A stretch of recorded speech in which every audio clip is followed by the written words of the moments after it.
Why haven't wages increased with inflation? I know it sounds dumb. Because rich want to stay rich and keep poor people poor. But just in the past 60 years, living expenses have increased by anywhere from 100 to 600, and minimum wage has increased a whopping $2 to $3 nationally. In order to live similarly to that standard American dream set in the 50s, 60s, people would need to be making about $90K a year from an average income job. Because there's no law saying they have to. The poors don't have lobbyists. Are you asking about minimum wage or wages in general? Those are two completely separate topics. Minimum wage is a political construct rather than a natural result of the market. That is not indexed to inflation. And there hasn't been the political will to change it. Wages generally trail inflation by a few years. The grocery store owner notices that the cost of his turnips has gone up, so he increased the retail price. But it takes a while longer before store owners notice employees are quitting because his competitors are starting to offer higher wages. Mine have. I have to pay union dues. And the bargaining process is exhausting and never ending. We need to organize and stick together.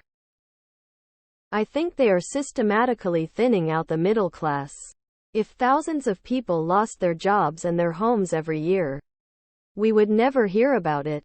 The propaganda says everything is fine, no socioeconomic crisis happening here. In fact, the American economy is stronger than it's ever been. For the one. And that's all that really matters. In some countries it does. Belgium has an automatic indexation of wages. Minimum wage is not the same as average median wage. You can have the minimum wage stagnating or even dropping and average median wage increasing. Edit correction. Wages have. Minimum wage is irrelevant. Don't confuse housing costs with employment value.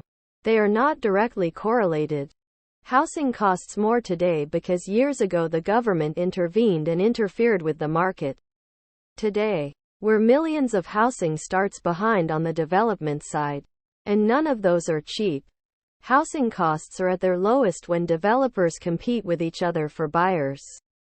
They won't do so when they're hamstrung by regulations. The free market wage has gone up every year.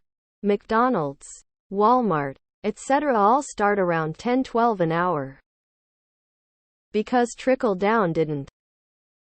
Wages have increased. That's one of the metrics the Fed is trying to stabilize. The federal minimum wage hasn't grown, though.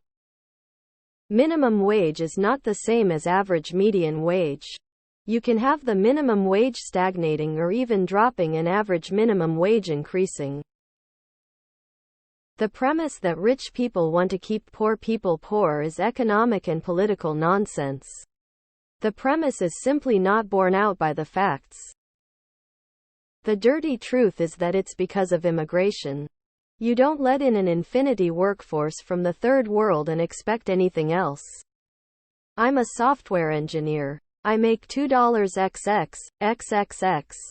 There's an Indian programmer that makes $2,000 that is better than me, that a company would love to hire instead of me. Only laws can stop them. Because the American people are constantly fooled by people that call themselves elite but are actually the sons and daughters to the most greedy parasitic scum humanity has ever seen. And they don't fall too far from the tree. 1976 minimum wage was $2.30. Using an inflation calculator, that would be $12.36. Lots of states are using federal minimum wage at $7.25, while many are above $12.36. So really it depends on your state and if you are in a low or high cost of living area. To argue one way or another, you really have to be very specific. You need a labor supply shortage. Companies pay the least amount in wages that are needed to keep the minimum number of workers that It needs to keep things running and the profits flowing. Apparently workers are accepting wage levels these days that have not kept up with inflation. Thus no need to offer more. Depends on the job. 10 years ago you made minimum wage $7.50 for fast food. Now you make roughly $12 at that same place. If you worked at Ford you made $35 10 years ago. Now you make $38. If you sell cars 10 years ago you made roughly $45-55K. Last 3 years around $65-70. The market as a whole will never match inflation, but select fields will outpace it. 60 years ago the median income in the US was $6K, today it is $57K. That is an 850 increase. The government governs for the big donors. Dollar hasn't been backed by gold since the early 70s, that's where wages inflation diverge. Because in order to tame inflation you need to have the population spend and consume less. Which is why interest rates are raised. It's an incentive from the feds to have people saving instead of spending. That's because a lot of this new money does not really exist. There are no credible counterparts. Fed printed money. If people had this money they would convert it in something they need or want, and that wouldn't be possible for all of them. Short answer: there's no immediate benefit to an employer paying their workers more. Because wages don't go up during a recession. Immigration. There is a continuous supply of low-waging people, so the industry does not feel the need to compete for personnel. Because the standard of living is higher.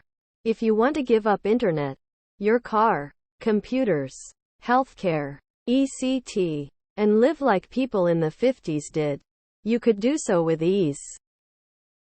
Capitalism will exploit the workers as much as possible until forced to let up. Provide data please. And don't link to minimum wage, that's not the same as median wage. Do you think raising the min wage is a fix for our economy? No. It simply will cut profits to companies that provide goods and services. That makes the goods and services go up and will kill small businesses. Look at California, 15 minutes wage but the highest cost of living in the nation. Our economy has never been worse for the consumer than right now. It will take way more than a simple raise of min wage to fix it. That's why Republican voted down the not a fix. It will make borrowing money cost more and raise the cost of living for all. In your words, it's a bad bill. There's more money in the system, it's just been given to the rich. Because wages, federal minimum wage wages have increased massively over that time frame. It more or less boils down to just Reaganomics and the fact that Republicans are still trying to make it work. Because rich people have convinced you that it's poor people and immigrants who go after your shitty wages. The function of a business is to make profit. You do everything to keep costs down. If employees aren't complaining to quit due to low wages, why increase them? Because the people settle for it, and because population has also increased, which has lowered the value of their skill while their needs for products increases the demand productivity. It has been said before, but while general income, getting a job etc. was easier, American dream is similar to Instagram lives. Something few have. Many try to pretend to have, and discerning just ignore. Plus you can't ride the post-war economic boom forever. Because they can. Originally the minimum wage was calculated as the minimum to live on. And then it somehow became the I would pay you less if I could wage. And they ground unions down. And they played as if the other guy was the one keeping your wages down and not a conscious act on the part of the bosses. And the Supreme Court made it legal to spend as much money as you want to gaslight the voting public. You don't need wages to raise if schools are free. Healthcare is free. And there's UBI. But that's socialism.